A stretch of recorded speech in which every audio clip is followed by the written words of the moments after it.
Welcome back to Whence, a Freemasonic podcast featuring research papers and discussions related to Freemasonry. I'm your host, Brother Robert Johnson. This is episode 163. It's a huge episode, not in length, but in accomplishment.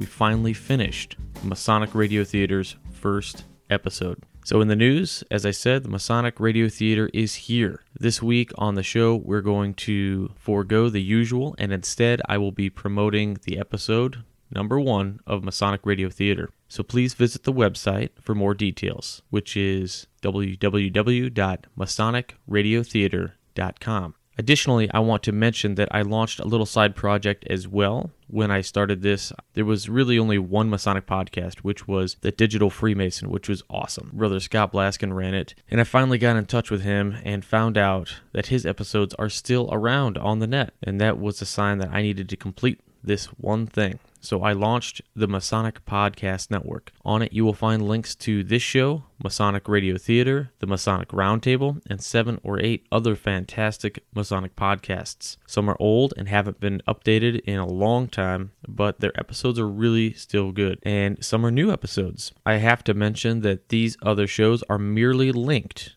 and they have no agreements with me or anything else. I just wanted to put the best shows in one place, so I tried. And you can visit the website www.masonicpodcastnetwork.com. And so you can kind of just scroll through and see all the different shows. If you click the link, it'll take you to their website. So it's kind of like an aggregate. You can go there and see what Masonic podcasts are, and I hope you guys find some really cool ones that you like in addition to this show. And now, it's been a lot of work. I present to you in hi-fi, lo-fi audio format, the Masonic Radio Theatre. The Masonic Radio Theatre is on the air. Welcome to Masonic Radio Theatre, brought to you by the Midnight Freemasons. Tonight's episode is The Craftsman. Morning, Sadie. Morning, Saul. Is there any mail? Yeah, mostly bills. You have a client in your office. It's been a long time since you've had one of those. Hopefully you can actually pay. Ain't you tired of tracking down cheating wives for jealous husbands and then having to chase down the check? This one seems legit. Dressed very nice and talks real fancy. Well, I better get in there then. I certainly don't want this fish to get away. Good morning, Mr. Price. My name is Robert Price. Pleasure to meet you. The pleasure is mine. Please, have a seat. Now tell me, what is it I can do for you? Mr. King, I am a movie producer. At the moment I am producing a new movie entitled The Brethren. It's a movie about the Freemasons. A mystery of sorts. It's the story about a Masonic murder that happened over a century ago. A man named William Morgan was allegedly murdered by the Freemasons for putting their secrets in book form. Production started out fine, moving right along, then all of a sudden, strange things started happening. It started out with small things, broken cameras, lights not working. Sadly, things have gotten worse. Friday I got this letter in the mail. I fear things have progressed. Here is the letter I received. That's interesting. Stop the production or bad things will happen. Signed, The Craftsman. They even drew a square and a compass next to their name. So I take it you think it's the Masons? First of all, Mr. King, I should ask if you are a Mason. I don't want to hire a detective who is in association with the very people trying to destroy me. You think I'm a Freemason? You think those kind of men are going to allow the likes of me to join their club? Besides that, I don't exactly have their kind of money. Now, rest assured, Mr. Price, I'm no Freemason. So tell me more about this William Morgan. William Morgan was a man who lived upstate here in New York. He claimed to be a Freemason and was taken in by their fraternity up there. After a while, the Masons figured out that he was a fraud and disassociated themselves from him. Morgan then decided he would write a book and allow their secret rituals, to be made public. Around 1826, Morgan was kidnapped and allegedly murdered by the Freemasons. Morgan's disappearance caused a firestorm and nearly destroyed the Masons. It was several decades before their family recovered from this incident. Well, I can see where the Masons would want to keep this movie under wraps. I'm sure they don't want to see their dirty laundry aired up on the silver screen for all to see. However, I do have one question. Why did you come to me and not the police? Very simple, Mr. King. If I were to take this to the police, there's a good chance this will become public, and the movie cannot stand the publicity. I would like to keep this quiet, and how do I put this? The police have to follow certain procedures. I want someone who works for me, who isn't bothered by such procedures. I want results, Solomon. I gotcha, Mr. Price. You want results, and you want those results on the QT. If that's the case, then I'm certainly your man. There's just a matter of my fee. Yes, of course. I will pay any sum to get this matter settled. What is your price? I'm gonna need $100 a day, plus expenses. $100? That is a king's ransom. That may be so, but I'm gonna have to put all my other clients on the side and give this my complete attention. And let's not forget, I'm putting my life on the line with the fancy apron crowd. If they're as dangerous as you think, I could wind up with my neck cut from ear to ear. Danger doesn't come cheap, Mr. Price. Very well, sir. $100 a day is cheaper than keeping the production on hold. You have a deal. I thought you'd see it my way, Mr. Price. I'll keep you informed with my progress. Imagine a time when all men freely exchanged knowledge, ideals, and values without reservation. Imagine a place where men of all countries and creeds met to build one another up while simultaneously tearing down the walls that divide us all. That time is now. That place is the Masonic Round Table. Each week, our 5 nights of the Masonic Round Table charge headlong into a new discussion of the ideals, values, and challenges facing the Masonic fraternity. Join John, Jason, Juan, Nick, and Robert on their quest for light and truth. Watch the Masonic Round Table every Tuesday night and join our knights in their crusade to make good men great.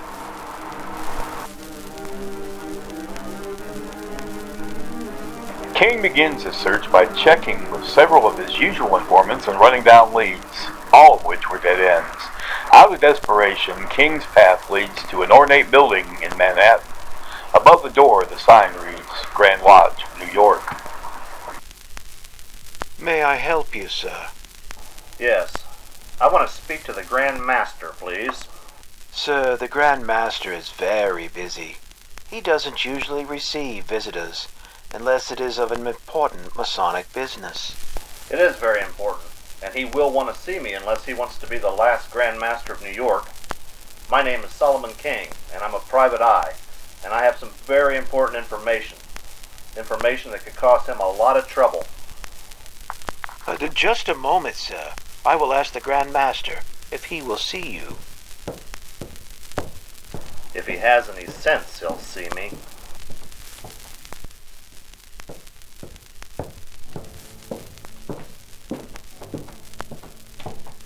Sir, the Grand Master will see you. Please, follow me.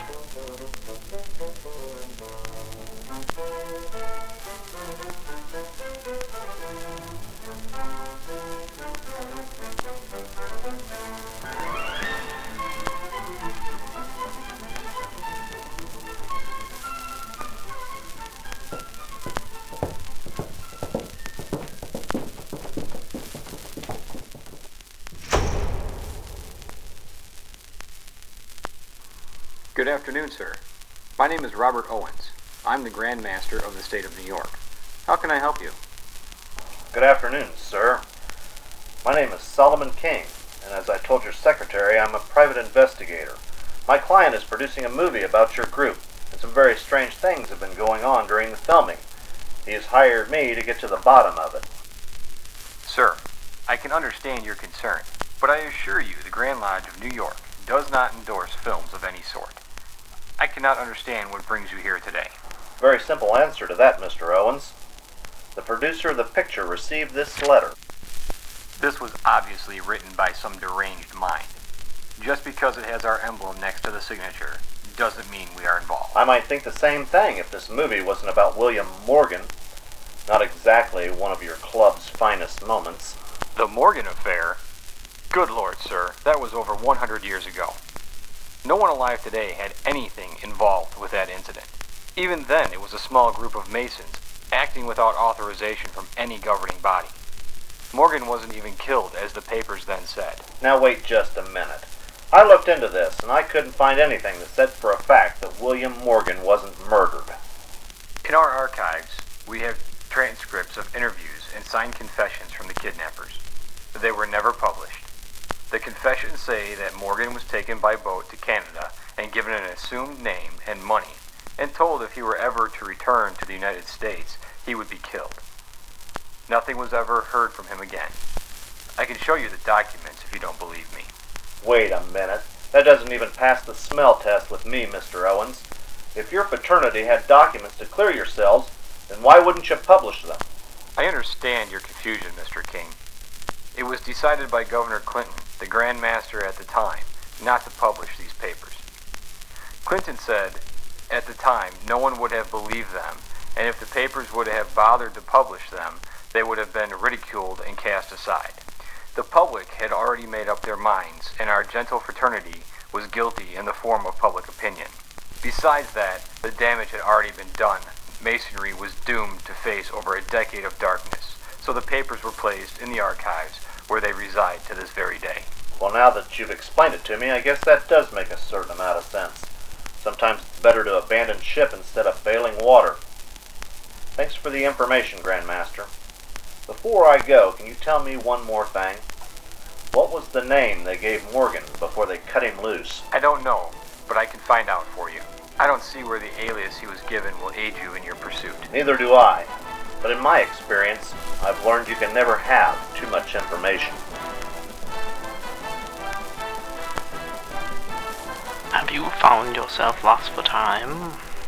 Do you look at your current timepiece and wonder if there exists a more beautiful chronometer to make you a fashionable member of today's society? The good people at Barclay's Watch Company would like to help you.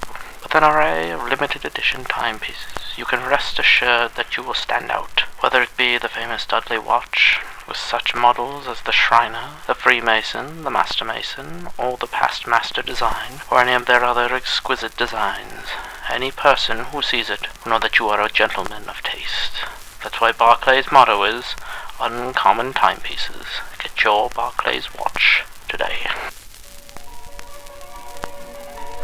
King returns to his office. Frustrated, he sits at his desk, coming up with a clue as to what to do next.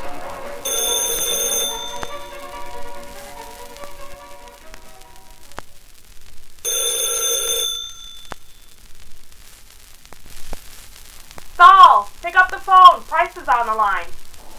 Okay, put it through. Mr. King, have you discovered anything yet? Nothing yet. I have a couple of leads I'm working on, but nothing solid. I think you had better come to the movie set. Come quickly. There has been a disturbing development. The star of the picture, Raymond Harris, has been kidnapped. There is also another letter from the Craftsman. I'm on my way. Sadie, I'm on my way to the movie set. This thing is beginning to heat up fast. Okay, Saul. Oh yeah, that Grandmaster guy called while you were out. He said he has that name you asked for. Okay, doll. What was the name? Thomas Coots. You're a peach, Sadie. I'll be in touch. Are you looking drab? Is your style rather unstylish? Are those important undertakings of your life being severely impacted by your attire? Your wardrobe says a lot about who you are. Jazz it up with some articles from Fraternal Tie. The artist, John Paul Gomez, produces some of the finest Masonic pieces currently available. He creates each piece with the utmost quality and thoughtful attention to detail. His all manner of purchasable wares, from his world-famous neckties, t-shirts, timepieces, and an assortment of Masonic collectibles, do not spring for some cheap imitation.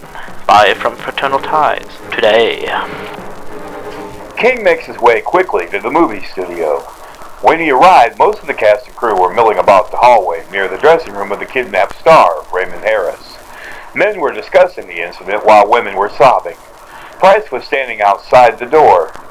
Studio security guards were keeping people out of the dressing room. Thank goodness you're here, King. I got here as quickly as I could, Mr. Price. So tell me, what's happened here? We were all on the set preparing to film the next scene. Everyone was here except for Harris. We kept waiting for him, and everyone was getting upset. Time is money, you know. I sent the script girl to his dressing room to see what in the world was keeping him. She said she knocked on his door, and after knocking a few times, she got worried and entered his room. He was gone. This note was laying on his makeup table. Huh. Now try to finish your evil movie without your star. If you don't shelve this picture, your star will have his throat cut from ear to ear, and his tongue torn out from its roots. This is your last warning. I will be reading the trades, waiting for the announcement. Signed, the Craftsman. Picture shelved. Trades? I don't understand. Those are movie industry terms. It means until he reads in the Variety newspaper that the movie has been discontinued, they will continue to hold Harris, or worse yet, kill him. One thing is for certain. These kidnappers aren't your average Joes. Most folks don't know movie industry slang. In my opinion, this has to be an inside job. I'm going to need to talk to your cast and crew to find out what they know. Don't let anybody leave until I talk to them. I understand. I will set this up right away. I'm sorry you will have to speak to the screenwriter at another time. He received an urgent telegram this morning from his family in Canada. Apparently someone has taken ill there. Canada? I thought everyone who worked on movies was from Hollywood. Usually, that is the case, but this script was so different from anything else we had seen. Everything seemed so real and true to life. The studio gave the script the green light. Since shooting began, things started to take a turn for the worst. Studio executives decided to change parts. Many of the studio heads are Freemasons. They wanted changes made. I think it came a little too close to home for them, and they didn't want to get in trouble with their buddies. This really angered the screenplay writer, and he let people know he wasn't pleased. To be honest, I think the telegram was fabricated. I think he went home because he was disgusted with his work being changed. Yeah, I've heard those creative types are temperamental. What's his name? I'll have somebody track him down so we can talk to him. Certainly. His name is Morgan Coots. There is an axiom that states, the pen is mightier than the sword. If that is the case, then arm yourself with the very best. Choose a hand-turned Masonic pen from Fellow Crafted, and its craftsman, Brian Evichin. Each Fellow Crafted pen is handmade with intricate craftsmanship from the finest wood and materials from around the globe. Custom orders are easily accommodated by a hand-turned Masonic pen from Fellow Crafted, made by a brother for brothers to aid in their search for light. King asked Price for Coots' address and talked his landlady into allowing him to enter the man's apartment. The sweet talking and a saw bug paid off, and the lady unlocked Coots' door. What a crummy room. I thought where I lived was a glorified shoebox. Looks like he picked it clean before he left. Here's a newspaper. The Daily Messenger from Canandaigua, New York. This is only a few days old. Classified ads, huh? Canandaigua. Why does that sound familiar? I need to make a call. A random item to the trained eye can bring a wealth of information. King's observation led him to make a call to a very unlikely source. Yes, Grandmaster. I believe that is the case. Yes, sir. Well, if you can do that one thing I ask, I think I can break this thing wide open. Yes, sir. I will keep you informed. I'm sorry, but I need to get to the train station.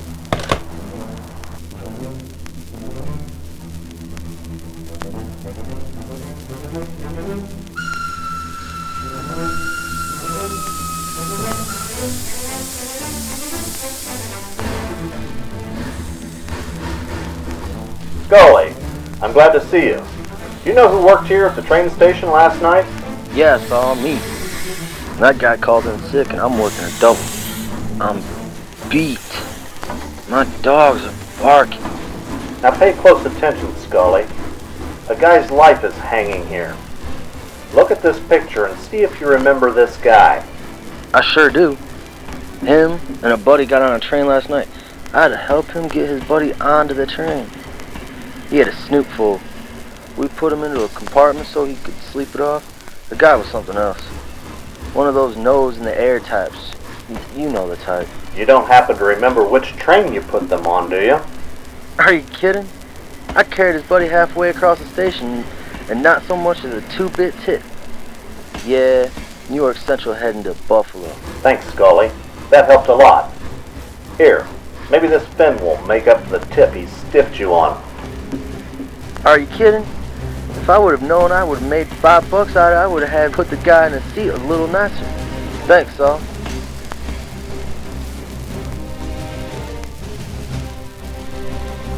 If King's hunch was right, he should have this case all wrapped up into a pretty little package very soon.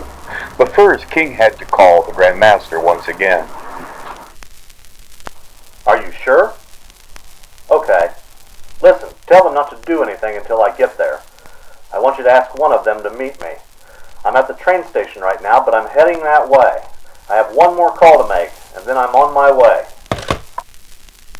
King made one more call and boarded a train heading west. The trip gave King several hours to think and prepare for what was in front of him. As the train pulled into the station, King looked for the man on the platform sent to help him.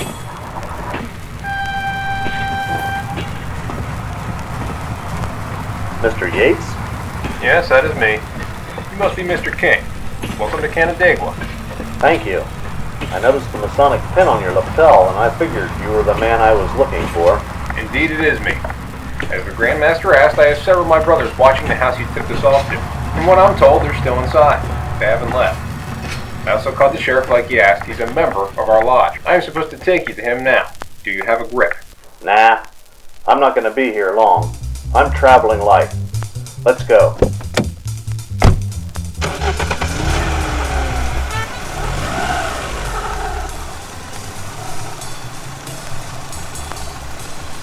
I'm having Sheriff Rhodes meet us a block from the house we're watching. I thought that way we could come up with a plan before we go in. Good idea, Mac. Sounds like you have experience at this. No, I just read a lot of dime detective novels. I always wanted to be a private eye. Well, today, brother, you might just get your chance. That's Rhodes over there in that black sedan. He's coming this way. You must be the big city private dick who's going to show us country folk how to play cop. Listen, Rhodes, I'm not here to hold your hand or tell you how to handle your affairs. All I know is there's some nut in that house over there who's threatening to kill a man who hasn't done one thing wrong.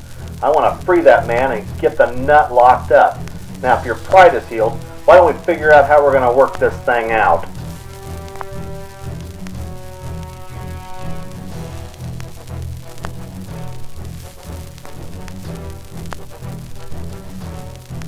Dear brother, how many times have you visited a lodge, only to find that you must wear an apron made of the thinnest paper, or of the most rough-hewn cotton imaginable?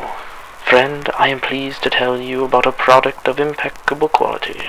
The fine Craftsman of the Winding Stairs has created an exquisite collection of genuine lambskin aprons that can only be described as the real McCoy.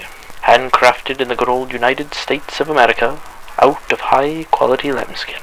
Now when you enter the lodge, you can look spiffy and feel swell, because you and your apron will be on the level. Except no imitations. Buy a Winding Stairs apron today. King and his small posse of policemen and Freemasons quietly surround the small rented house at the edge of town. The pair stand on either side of the front door while the others cover the sides and the back door. King looks through the window and sees Harris sitting on a hard chair in the center of the front room. His eyes are blindfolded and his head is down, like he's sleeping. His bound hands are tied behind his back. King and Rhodes look at each other, and with a nod, King kicks in the front door. All right, Coots. The jig is up. Drop that knife. Don't move, copper. I will cut his throat. Just like you Masons threatened to do to my grandfather. I don't know what's wrong with you. Maybe you've got a screw loose or something. No one here is threatening anyone in your family. Now let go, Harris, and put the knife down. You would like that, wouldn't you? I put this knife down and you shoot me down like a dog. My grandfather warned me about you guys. You Masons will kill me and bury me in a shallow grave. I don't know what your beef is with the Masons, and I really don't care. I'm not one of them. All I care about is making sure Harris gets out of there with his head on his shoulders. Now let Harris go, and we'll talk about the rest of this. There's nothing to talk about. For many years, my grandfather told us about how he was treated here in New York. He was hunted down like a dog by the Freemasons. He was accused of terrible things, jailed and kidnapped. He barely escaped with his life. I wrote a brilliant screenplay about the horrible deeds those Masons did, and it was rewritten. Rewritten to make my grandfather look like a kook and a thief. If I can't expose these men for what they are, then I will make sure no one sees this dreadful thing. If I have to kill Harris to see to it, then that is what I will... Good work, Yates. Cuff him. Paddy Wagon just showed up. You guys put him in back. It's off to Sing Sing with you, Coots. Will somebody please untie Harris? Well, I told you. I guess that about does it. I've got a feeling Coots is going to wind up in a rubber room somewhere. That's for the court to decide. I'm just glad everything worked out okay. Yeah, me too. One thing bothers me, though. Coots was so worried about what he thought the Masons did to his grandfather over 100 years ago, he almost did the exact same thing to an innocent man tonight. I think Coots' problem's upstairs. You know, like his elevator don't go all the way to the top? He missed the big picture. It might be true what they did to his granddaddy, but it was a very small group of Masons. They took it upon themselves to right a wrong that they perceived. In doing so, they missed one of the first things you're taught as a Mason, to subdue your passions. Most Masons are honest, hard-working men who try to help others while they help themselves become better. It's a shame he couldn't see through his hatred to recognize that. Yeah, I'm beginning to see that. Every one of you guys I've met has been really swell. I just wish I had what it takes. I might even consider becoming one. From what I've seen today, you've got what it takes. Maybe one day you'll join us. You know, start your own journey on becoming a better man. I think what we should do now is go down to the diner and have a nice plate of ham and eggs and a strong cup of coffee before I put you back on the train. Maybe I can tell you more about Masonry. That is, if you want to hear more about it. We can even take our Junior G-Man Rhodes with us, too. Ham and eggs would sure hit the spot, and maybe a cup of joe. And I would like to hear more about it if you can tell me the secrets without putting me on a boat to Canada. Well, come on then. I'm hungry. Thank you for listening to Masonic Radio Theatre, brought to you by the Midnight Freemasons. We hope you enjoyed our program. It is our hope that you will share this program with your friends and brothers around the world. Please visit our Facebook page at themidnightfreemasons.org for more information about future episodes. Tune in again next time for Masonic Radio Theatre.